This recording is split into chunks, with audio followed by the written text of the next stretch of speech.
তো গাইস আমরা হলো এখন মসজিদের ছাদে, যেহেতু বৃষ্টি হচ্ছে আবার মসজিদে নিচতলা দোতলা ভরে গেছে, প্রায় দোতলা ভরে করছে।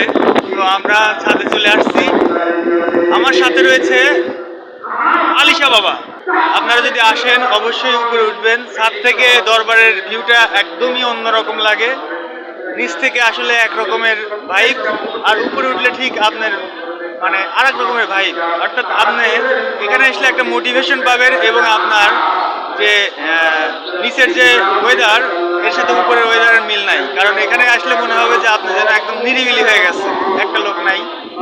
আর যেহেতু নামাজের সময় 2-4 জন উপরে উঠতেছে, তবে এখানে মানে যদি দরবারের মধ্যে এসে যদি আপনি একটু নিরিবিলি জায়গা চান, আপনি কোথাও পাবেন না। এটা পাবেন কোথায়? এই মসজিদের 3 তলার উপরে আসবেন, একটা লোকও পাবেন না তখন। এই জন্য যদি অনেকে আছে শহরের মধ্যে বা ব্যস্ততার মধ্যে হাঁটতে হাঁটতে একটু একা নিজেকে রাখতে চায়, নিরিবিলি থাকতে চায়, তাদের জন্য এই জায়গাটা ঠিক আছে। ঠিক আছে ভাই, ঠিক আছে। তো এখানে আসবেন আর প্রতি বছর অবশ্যই আসার চেষ্টা করবেন। আর আমি ইনশাল্লাহ আসবো, আমাকে প্রতি বছরই পাবেন।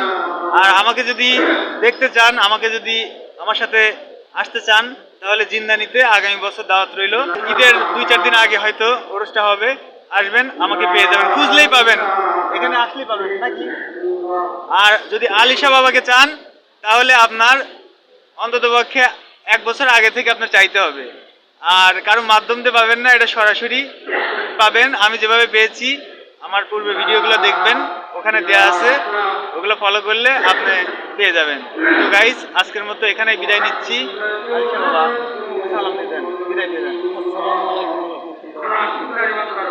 গাইস, আল্লাহ হাফেজ।